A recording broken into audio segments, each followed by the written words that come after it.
Bonjour amis fidèles téléspectateurs, heureux de vous retrouver en ce jour pour la réflexion hebdomadaire.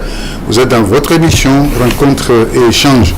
Mardi 9 janvier, le Togo apprenait la triste nouvelle. Monseigneur Philippe Kopoyolo, archevêque émérite de Lomé, a rendu l'âme en Suède, en exil donc. Une triste nouvelle qui a provoqué de vives émotions, de vifs sentiments d'affection auprès des Togolais dans l'opinion nationale et internationale. Cette émission se veut un hommage qu'on veut lui rendre dans cet échange pour cet homme, non seulement homme d'église, mais aussi homme d'État, parce qu'il a eu à assumer des charges politiques dans ce pays. Pour en parler, je reçois pour vous M. Gérard Adja. Il est le secrétaire exécutif de la dynamique pour le peuple. Il est donc mon invité dans cette émission. M. Adja, merci de cette invitation. Merci, c'est moi qui vous dis merci. C'est ça. C'est avec vous qu'on va rendre hommage à notre patriarche, comme on se plaît à l'appeler, Monseigneur Philippe Kopoyolo. Mais avant cela, on va parler d'abord des faits marquants de 2023. Nous sommes au 13e jour de cette année nouvelle. Il y a sûrement des faits qui vous ont marqué en tant que citoyen, mais aussi surtout en tant que politique. Oui, c'est vrai. Même si pour moi, le temps est illimité, la séparation des années, pour moi, c'est une invention. En étant un fils de Dieu, je crois que Dieu étant illimité, le temps aussi l'est. Mais du moment où on l'a saucissonné, c'est ça. Année, mois, semaine, jour, heure, seconde, nous sommes obligés de vivre là-dedans. Donc, avant que nous rentrions dans le vif du sujet, je profite pour saluer toutes vos téléspectatrices et téléspectateurs, leur souhaiter mes meilleurs voeux, mes voeux de bonne santé, de paix, de joie et surtout de sérénité. Que Dieu donne à chacun de nous la paix du cœur. C'est cela. Et l'année dernière, comme vous me le demandez, qu'est-ce qui serait des faits marquants? Pas beaucoup de choses. Parce que tout ce qui m'arrive à moi, je dis que c'est une grâce. Et la Bible dit, toute chose concourt au bien de ceux qui aiment Dieu. Ce qui fait que j'apprends tous les jours à accepter toutes les conditions de vie que la vie m'impose. Donc, mais quand même, sur le plan politique, puisque j'y suis, je dirais que c'est en 2023 que l'événement que nous ne nous attendions pas, c'est-à-dire que la scission de la DMK en DMK-DMP, c'est-à-dire que la naissance de la DMP, nous ne l'avions pas voulu, mais nous avions été obligés d'en arriver là, et je crois que c'était un grand événement. Et à la suite de ça, mon exclusion du parti MPDD, que j'ai servi avec la plus grande honnêteté et puis le plus grand dévouement. Mais je considère que tout cela, ce sont les choses de la vie. Et donc, je l'ai pris très sportivement. Pas avec regret, avec amertume? Aujourd'hui, non.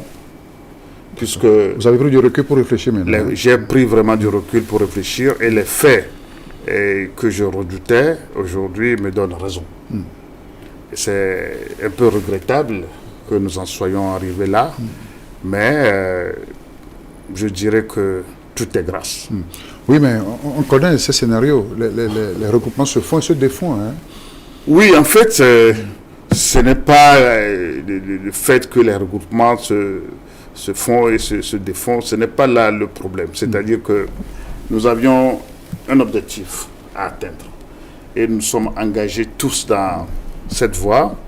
Malheureusement, sur le chemin, il y a eu des incompréhensions et on a été obligés de nous séparer. C'est comme si vous êtes en famille et puis bon, les parents se divorcent. Ça fait mal aux Ça enfants. fait mal. C'est ça. Alors dites-nous, Mais- Gérard Dia, quelle était en fait la pointe de discorde C'est les élections à venir, c'est ça? à venir. Oui. D'aucuns disent qu'il ne faut pas y aller, mais nous autres, nous estimons que ne pas y aller, ce serait une faute grave. Et il faut à tout prix faire tout ce qu'il faut pour obtenir les conditions qu'il faut et pour que ces élections-là constituent la première mi-temps de ce qui va se passer en 2025. Parce que ne pas y aller, c'est rater 2025. Déjà. D'ores et déjà. Et donc, nous ne pourrons pas accepter que ce boulevard soit laissé à ceux qui, jusque-là, n'ont pas pu donner satisfaction aux Togolais. Vous avez déjà fait l'expérience, n'est-ce pas, du boycott? Oui, c'était le cas en 2002. C'était très grave. Et puis également, ce qui s'est passé en 2018, où la plupart des partis de l'opposition avaient jugé utile de boycotter à cette époque, c'était mauvais. Nous autres, Et vous en avez tiré la leçon? oui, je crois que ceux qui ont boycotté ont tiré les leçons juste au lendemain du scrutin. C'est ça. Oui, parce que le jour du vote, c'était réjoui que... Oui, on nous a dit qu'on n'irait pas au vote, on ne peut pas voter, Oui, c'est pas possible. mais les votes ont eu En lieu. lieu, oui. Et les gens se sont dit satisfaits parce que les populations n'étaient pas sorties pour aller voter. Mais juste le lendemain, ils ont vu que c'est quelle grave erreur on venait de commettre. Oui. Donc, il ne faut plus répéter des choses comme ça. Quand on est un homme qui veut du bien pour tout le monde, il faut savoir raison garder, prendre certaines décisions, même froidement. C'est ça. Et je crois que c'est ce que nous avons dû faire pour prendre notre décision de créer la DMP, La dynamique pour la majorité du la peuple. dynamique pour la majorité du peuple, pour conduire le peuple à Un ces élections. simple jeu de lettres, hein. Le cas remplacé par le P. Hein. Oui, parce Gérard que nous avions beaucoup travaillé sur le terrain et puis bon, le sigle DMK était déjà incrusté dans le subconscient des Togolais. Oui. On ne voudrait pas trop s'écarter de cela pour que le jeu soit recommencé. Donc c'est pour ça que nous avons jugé utile d'être très proches. Bien, merci pour cette introduction. Et alors, vous confirmez que la séparation avec votre mentor, en tout cas avec votre ancienne formation politique, est consommée, hein? Oui, je crois, parce que à voir comment les choses évoluent, je crois qu'il vaut mieux que chacun poursuive son chemin C'est ça.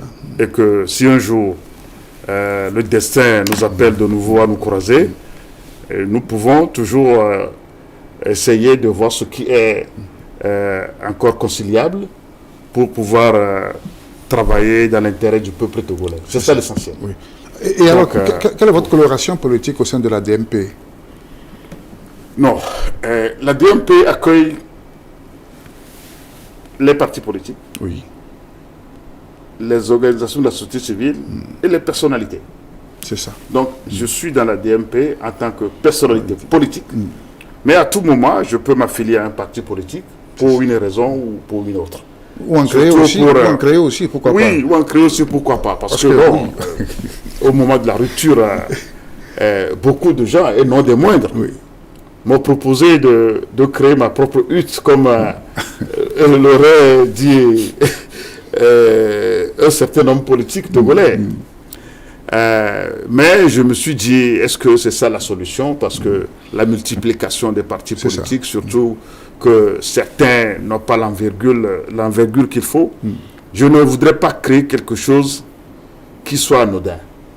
Si je veux avoir un parti politique, je souhaiterais que ce soit l'un des plus grands et qui ambitionne de réaliser ce que jusqu'à présent personne n'a encore réalisé. C'est aussi fait preuve d'humilité, hein, que d'accepter se joindre à un regroupement en tant Oui, que je me suis dit sans que- personnalité, Oui, sans chapelle politique, forcément. pour l'instant, je me dis que je mettrai mes petites expériences à la disposition de ceux qui ont une certaine structure et ensemble on va cheminer. Le moment venu, je verrai bien ce que chacun pensera et ce que chacun pourra faire. Et si l'entente peut se poursuivre, on sera ensemble. C'est ça. Mais c'est que tout le monde doit savoir que je ne me vends pas assez moins cher, à n'importe quel prix. Et au sein de la DMP, comment se passe l'ambiance? Vous êtes à l'aise? Bon enfant, je crois que bon, tout se passe très bien. Nous coordonnons. Oui, comme d'habitude, jusqu'à ce qu'on arrive nous coordonnons, compréhension. nos efforts, nos compétences, nos expériences pour faire quelque chose de bien pour les Togolais.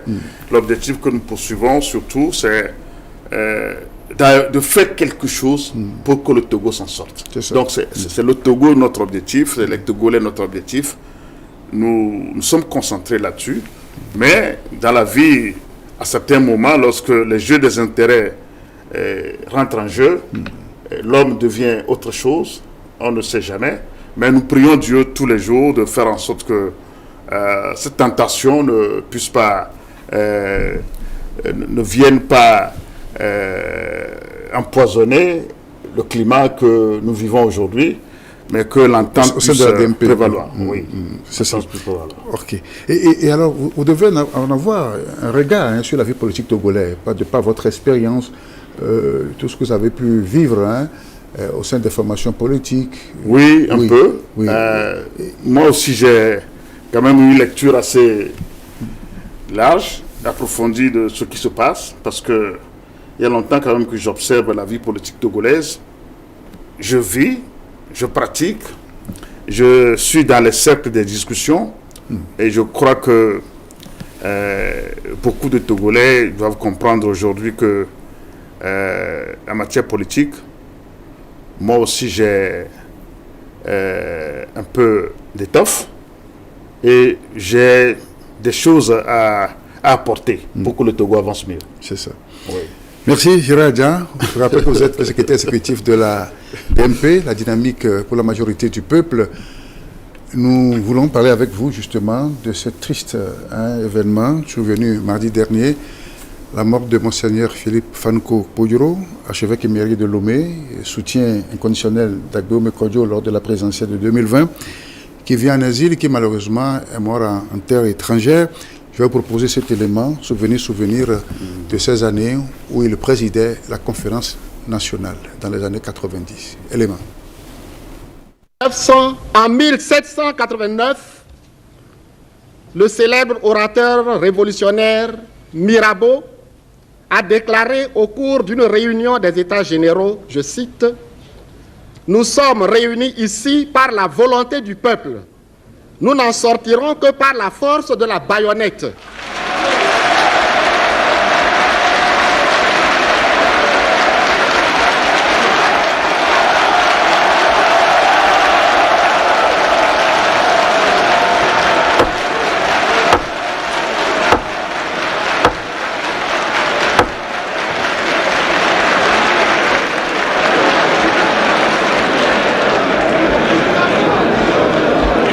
De citation.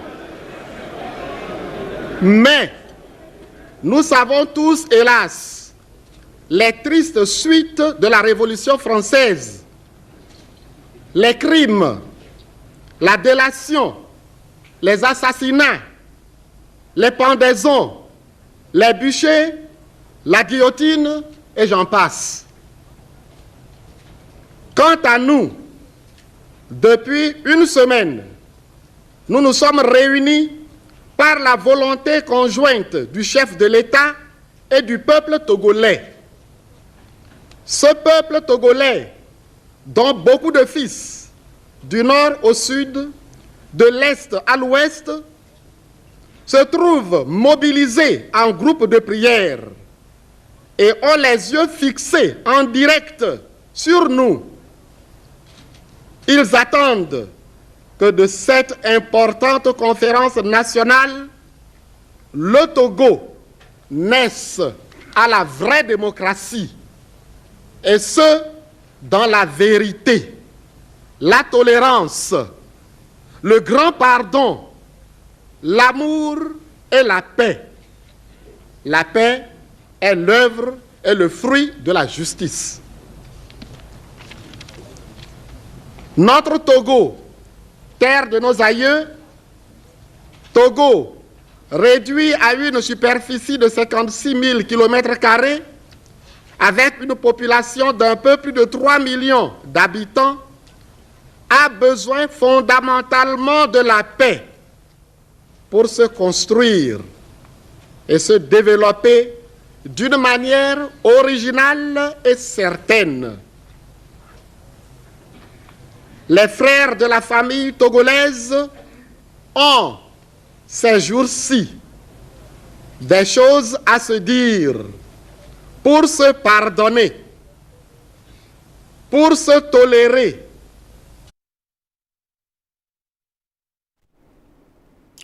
Paix à son âme. Monseigneur Philippe Falco Podjo, lors de la conférence nationale souveraine, il était le président du Présidium, évêque venu d'Atapamé, il était délégué, simple délégué au départ, et puis la conférence a décidé de le porter au Présidium. Cher Adja, vous avez suivi Monseigneur, c'est de vifs moments, ces souvenirs de ces années-là. Qu'est-ce que ça vous inspire, qu'est-ce que ça vous dit d'abord? En revoyant ces images,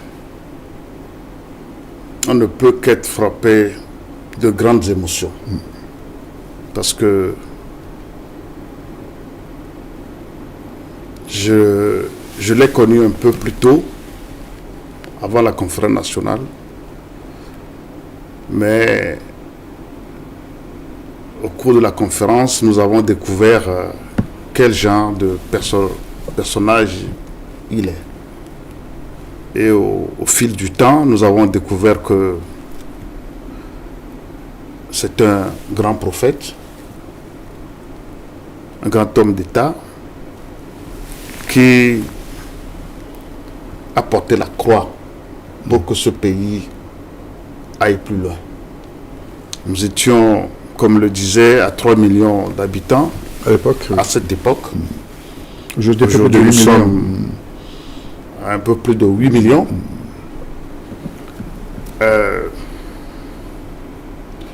Il est resté égal à lui-même jusqu'à sa mort. Il ne s'est jamais compromis. C'est un homme de conviction, c'est ça? C'est un homme de conviction et surtout de vision.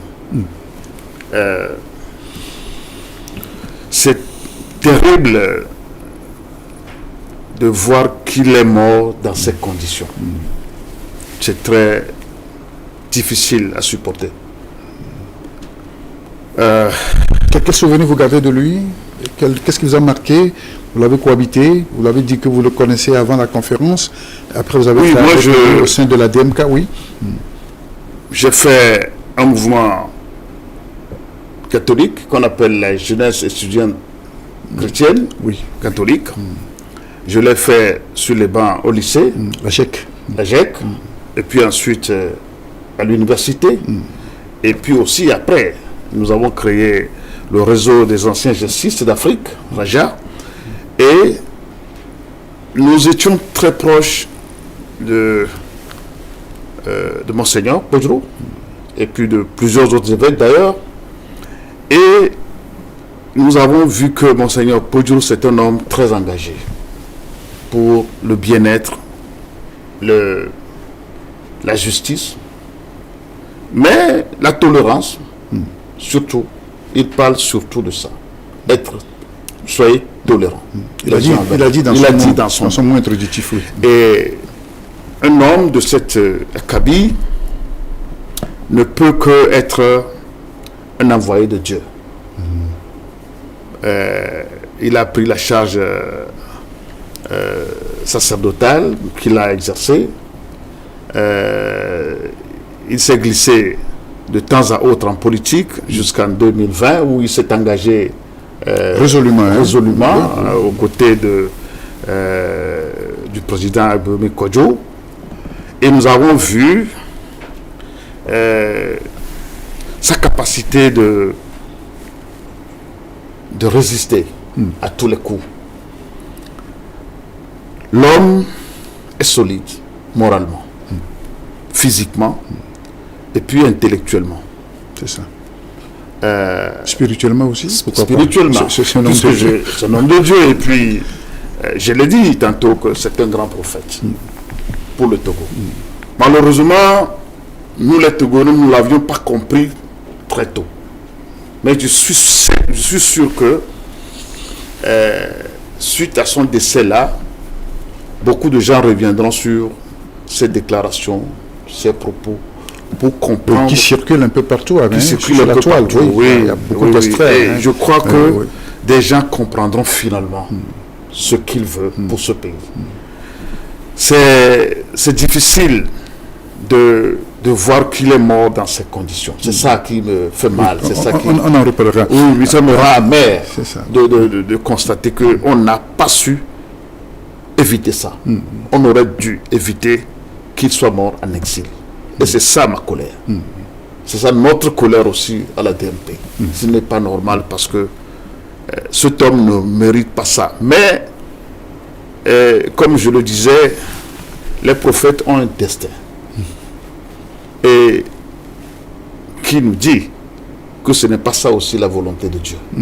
Donc, nous ne pouvons que rendre grâce à Dieu. C'est cela. Pour tout. Oui.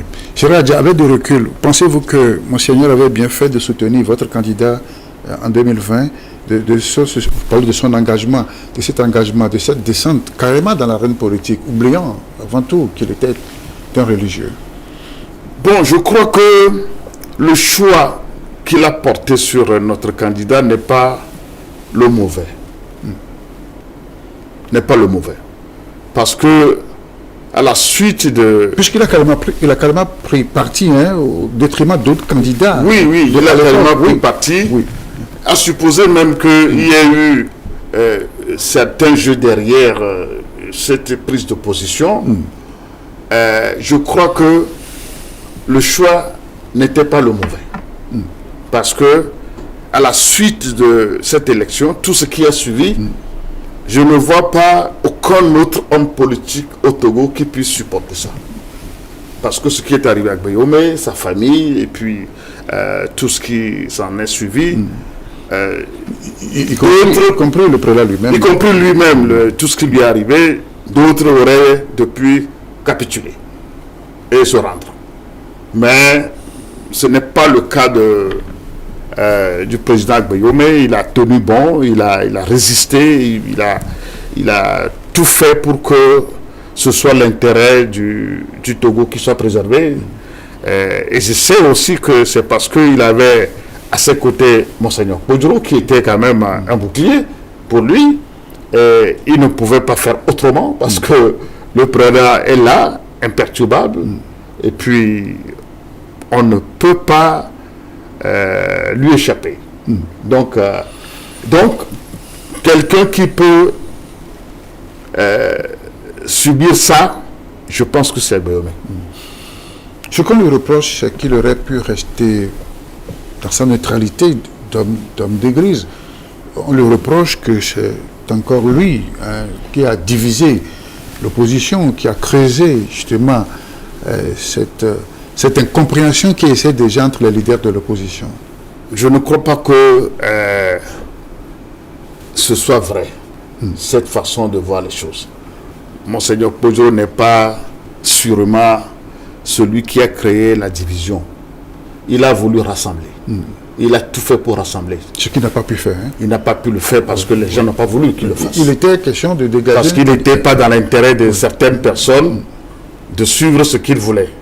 Parce que les gens, tout le monde faisait son petit calcul. C'est de bonne guerre, Gérard. C'est de bonne guerre, mais à un moment donné, il faut regarder l'intérêt supérieur du Togo pour dire, mais écoutez, si avec ça, on peut régler le problème fondamental qui est l'alternance, réglons ça d'abord. Lorsque nous aurons fini de régler ça, bon, les autres questions, on en parlera. Mais les gens n'ont pas su comprendre qu'à cette époque-là, c'était le moment crucial où il fallait donner le dernier coup à la dictature pour le finir définitivement, malheureusement. Et donc, les jeux des égos ont encore emporté à ce moment. Et aujourd'hui, bon, avec l'échec, les gens veulent le faire porter par Monseigneur Podjoro en disant que c'est lui qui a encore divisé davantage l'opposition. Je ne crois pas à ça. Il a essayé de rassembler. Il a essayé de dire à tout le monde, écoutez, laissez tomber vos vos petites bisbilles, vos petits calculs, et puis bon, regardons l'intérêt supérieur du Togo. La preuve, c'est qu'il est allé voir tout le monde dans sa maison. Oui, personnellement. Il s'est déplacé pour aller parler avec les gens. Et les gens même se sont moqués de lui pour s'être dépassé chez eux. Ce n'est pas chose normale. Vous voyez un peu, le gars, il s'est mis à la disposition de tout le monde. Il a montré son humilité. Il est allé chez tout le monde, chez lui à la maison. Hein. Et puis, bon, qui aurait pu faire ça? Donc, on ne peut pas dire que il a divisé. Au contraire, il a cherché à rassembler. Les gens n'ont pas voulu être rassemblés, tout simplement. Vous qui étiez dans le cercle restreint, et qu'est-ce qui faisait porter son choix sur la candidature d'Agbeyomi? Je ne saurais vous le dire parce que vous ne seriez peut-être pas dans le vrai en disant que j'étais dans le cercle restreint. Non, pas vraiment. Et Monseigneur Podjoro organisait de temps à autre, presque toutes les semaines, des réunions où nous nous rencontrons pour discuter de comment faire pour trouver un candidat unique. Je n'ai jamais, jusqu'au 31 décembre, moi-même là, je ne savais pas que le choix pouvait être porté sur Agbeyomi Kodjo. Si vous ne pouvez pas me croire. Je ne savais pas que le choix pouvait être porté sur Agbeyomi Kodjo.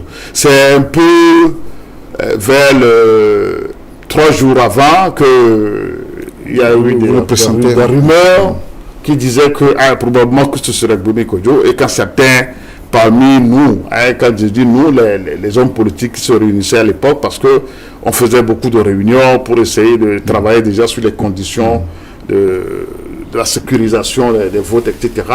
Et quand la rumeur était sortie, certains étaient déjà révoltés pour dire mais pourquoi ce serait lui?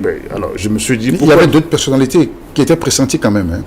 Au sein de oui, bien sûr. Il y avait certains qui étaient pressentis, mais est-ce que par rapport à l'expérience d'Agbeyomi et puis bon, sa carrure, je crois quand même que s'il fallait se baser sur certains critères qui peuvent être des critères de convergence, il était mieux placé, même si ce n'était pas le candidat le plus populaire à l'époque. Voilà. Idéal. C'était l'idéal, on peut dire. C'est ça.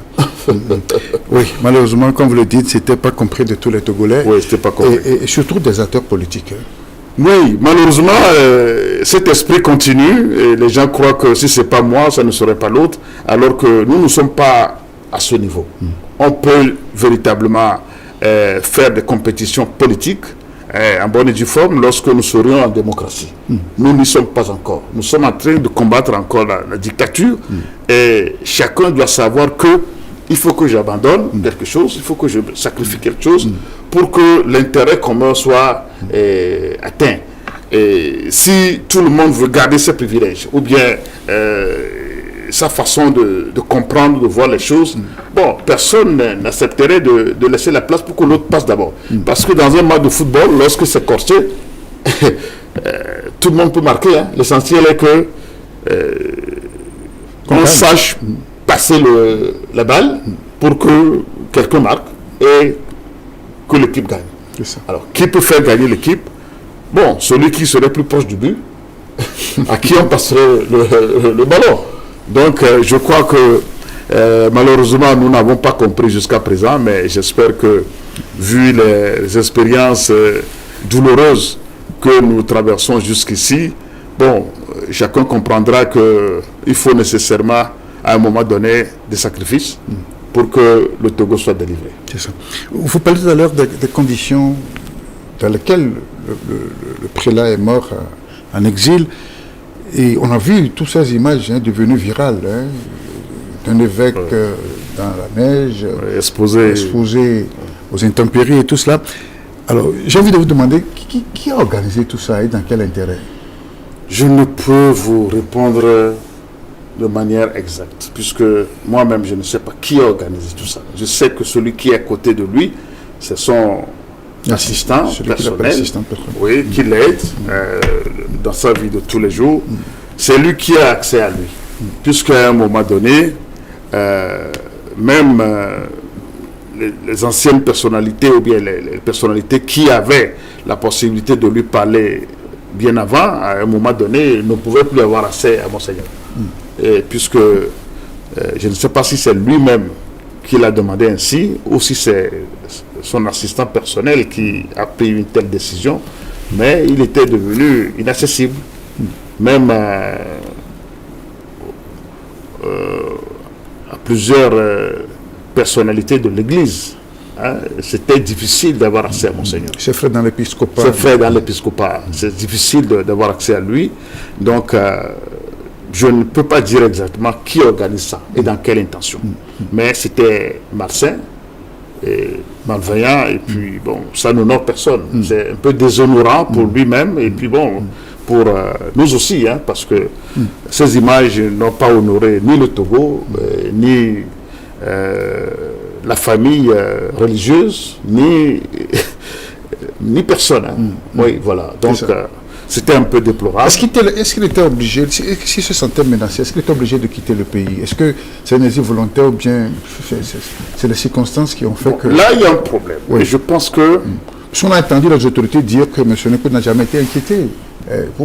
Non, ça c'est faux. C'est faux. Monsieur Wilson, oui. Vous n'êtes pas sans savoir que l'ancien président, oui, bon, le président de l'Assemblée de la Cour constitutionnelle, Feu Abdou Assouma, oui. a, dans son discours le jour de l'investiture, avait dit que Monseigneur Podjoro, même s'il revenait sur une civière, il devait aller en prison. Alors, une personnalité de ce niveau de responsabilité dans l'État qui dit ça lors de l'investiture du président de la République, il faut le prendre au sérieux. Donc, avec ça là, on ne peut pas dire que Monseigneur n'était pas menacé.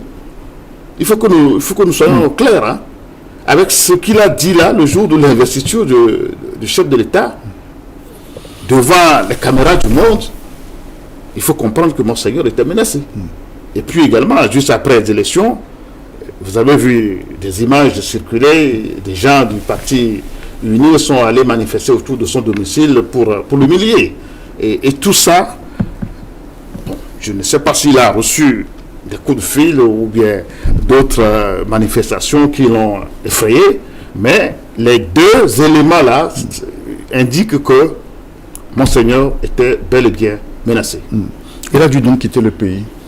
Oui, je n'ai pas su quand est-ce qu'il a quitté. C'est après qu'il se soit retrouvé dehors que moi aussi j'ai appris qu'il était dehors. Accueilli en tant qu'exilé politique, n'est-ce pas? Oui, c'est ce qu'on bénéficiait de... Bon, dans un premier temps, je crois que ce sont des Togolais qui l'ont accueilli. Dans un premier temps. Oui, ce n'est qu'après que des formalités ont été requises, ont été faites pour qu'on lui donne un statut de réfugié. Voilà. Malheureusement, avec tous les efforts que nous avons déployés pour qu'il revienne, personne n'a pu... Donc, des démarches ont été entreprises quand même pour qu'il regarde le pays. Oui, beaucoup de démarches. Beaucoup de démarches. Et c'est là où aussi je ne suis pas d'accord avec le gouvernement du Togo, parce que le gouvernement avait les moyens et la capacité de le faire revenir s'il voulait. Malgré lui, parce que l'épiscopat... Comme sa volonté. Oui, à un moment donné, je crois que tel que les choses se passaient, pour l'image de notre pays, je crois qu'un gouvernement responsable devrait le faire ramener au Togo, même si c'est contre sa volonté. Il devrait le faire. C'est ça. Oui, parce que... À condition d'y avoir accès, parce qu'on l'avait dit que... Le gouvernement a tous les moyens. Nous sommes dans un État quand même. L'État a tous les moyens de savoir où se trouve Monseigneur Podjoro et le ramener de gré ou de force. Parce qu'à un moment donné, c'est un personnage, pas n'importe qui. Il a été président du Haut Conseil de la République, l'équivalent de l'Assemblée nationale. Le Parlement de la transition. Donc c'est un homme d'État de ce niveau. Il fallait à tout prix le ramener au Togo, dans ces conditions. Quelles étaient ses relations avec Guillaume quand il est en exil? Parce qu'après, à la dernière minute, on a senti aussi qu'il y a rupture entre lui et... Non, je crois que bon, les relations étaient toujours bonnes, jusqu'aux derniers événements. Je crois que les relations étaient toujours bonnes, mais je ne sais pas ce qui s'est passé pour qu'il y a eu ce revirement de ces derniers moments, parce que, bon, nous autres, étant donné qu'à un moment, nous nous sommes déconnectés de la DMK pour créer la DMP, et pour ne pas donner l'impression que on voudrait du mal à qui que ce soit, bon, on s'est mis un peu en retrait tout en suivant les événements un peu de loin. Mais nous aussi, nous lisons les choses sur les réseaux sociaux. Et puis, qu'est-ce qui s'est passé pour qu'on en arrive à ces bisbilles de fin? Bon, je ne peux pas le dire, sincèrement. Mais je crois que c'est peut-être toujours le jeu de certains caciques qui croient que c'est toujours avec l'extrémisme qu'on peut obtenir des résultats. Je pense que c'est toujours eux qui ont créé tous ces moments de tension. Oui. Rencontre et un nouveau numéro. Nous rendons hommage à notre manière dans cette émission à l'archevêque émérite de Lomé, Monseigneur Falco Poggio, décédé mardi dernier en Suède. Monsieur Gérard Adja a bien accepté de rendre cet hommage avec moi ici en plateau, en échangeant sur la vie de cet homme, les soubresauts de son existence et le dernier développement des conditions de vie qu'il a dû connaître avant de rendre l'âme loin de la terre de ses aïeux. Vous avez dit aussi en introduction que sa vie était une vie de croix. Et déjà à son ordination épiscopale, même quand il était en formation, le très révérend père de Vindano lui a rendu un vibrant hommage. Il parlait d'une existence de croix. Oui. Oui, j'ai lu aussi l'hommage rendu par le très révérend père de Vindano. Je crois que ça rejoint parfaitement ce que je pense du personnage. Sa vie, c'est une vie de croix. Il a porté jusqu'au calvaire. C'est-à-dire que même au dernier moment de sa mort, c'est encore la croix. Parce que je me demande si quelqu'un qui meurt dans ces conditions, sans être entouré de sa famille, et, bon, on ne sait pas celui qui était à côté de lui à ces moments, à ces dernières heures, comment il allait s'occuper de lui, personne ne sait. Donc, ça doit être encore la croix. Monseigneur s'est sacrifié pour le Togo. Il y a cet épisode, quand il était président de la transition, du Parlement transitoire. Oui, on l'a exposé sous le soleil. On lui demande de fixer ses yeux sur le soleil. Tout ça, c'est la croix. Il a porté la croix. Tout ce que je demande à Dieu, et je demande à ce que Monseigneur Poggio puisse nous obtenir auprès de Dieu, il ne faut pas que tout ça soit vain. Il ne faut pas que tout ce sacrifice soit pour rien. Il faut que ce soit une bonne semence pour que le Togo renaisse. C'est ça ma prière. À présent, qu'est-ce qu'il est possible de faire dans votre tête, si on vous demandait de faire des propositions, un schéma pour... Je crois que les bourreaux de Jésus-Christ qui l'ont sacrifié ont compris après sa mort que c'était le Fils de Dieu. Et ça leur a permis de se convertir. Certains parmi eux du moins. Et la conversion, c'est ce que je demande à ceux qui ont persécuté Monseigneur Poggio avec le peuple togolais. Assez d'avoir persécuté le peuple togolais. Monseigneur Poggio qui a porté la croix et qui a été persécuté aussi, comme les Togolais, est parti en martyr. Il faudrait que ceux qui ont commis ces actes puissent se convertir, puissent comprendre qu'il ne sert à rien d'humilier son prochain. Il ne sert à rien. Et je leur demande de faire un examen de conscience pour comprendre que le prophète qui a été Monseigneur Poggio a fait sa part. Il faut qu'aujourd'hui, eux aussi comprennent que la vie, tôt ou tard, on paye pour ses péchés.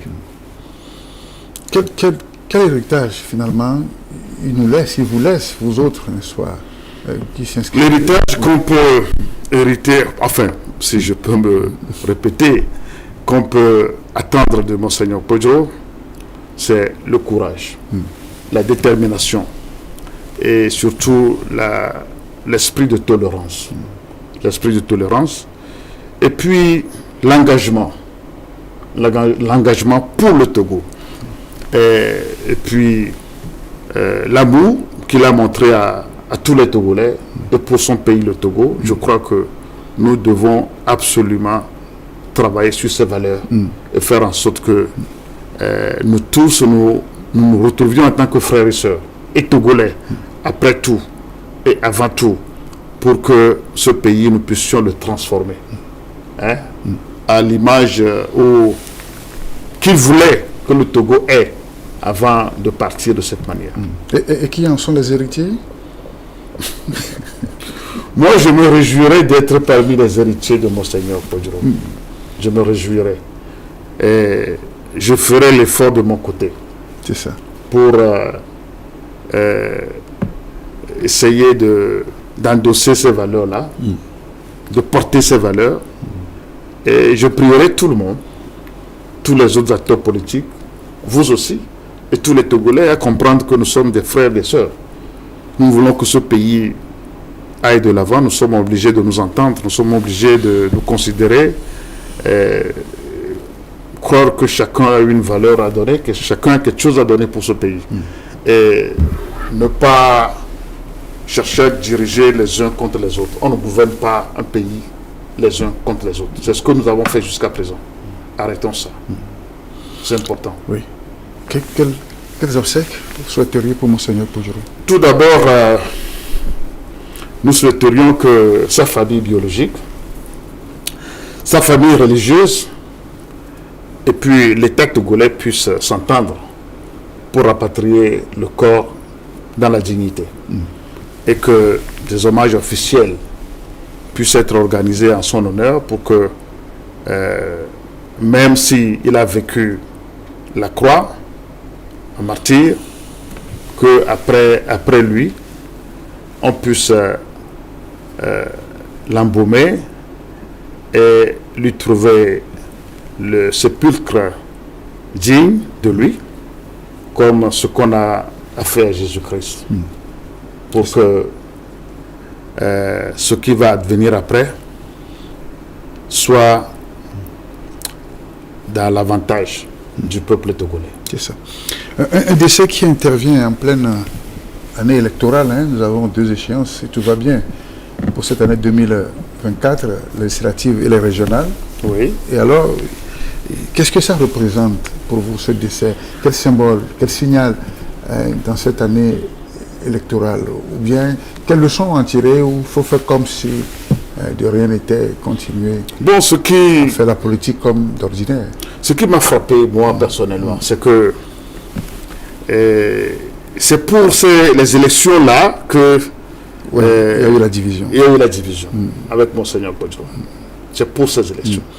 Donc il était je ne souhaiterais pas. Bon, je ne crois pas que de son cœur, il aurait dit ça. Je ne crois pas. On lui a fait dire ce qu'il a dit. À un moment donné, tout le monde comprend que ce n'était pas de lui-même qu'il disait tout. Avec l'âge, il mourait à 93 ans, et c'est même pas qu'il a manipulé. Donc c'est pour ces élections que nous préparons là que notre division est arrivée. Et nous étions dans son village le dimanche passé. Dans le village de Podjo? Oui, nous étions dans son village. Enfin, nous étions à Badou et à Mlamé pour aller travailler avec les populations là-bas. La DMP. Oui, la DMP. Et nous avons parlé de Monseigneur Podjo aux populations, à ses frères et sœurs là-bas. Et on s'est engagé ensemble avec eux pour faire en sorte que Monseigneur revienne, puisque il a dit que tant que ce pouvoir restera en place, qu'il ne reviendra pas. Et donc, nous avons pris l'engagement avec les populations de Badou et d'Amlamé que nous ferions tout pour que ce pouvoir soit dégagé afin que Monseigneur revienne.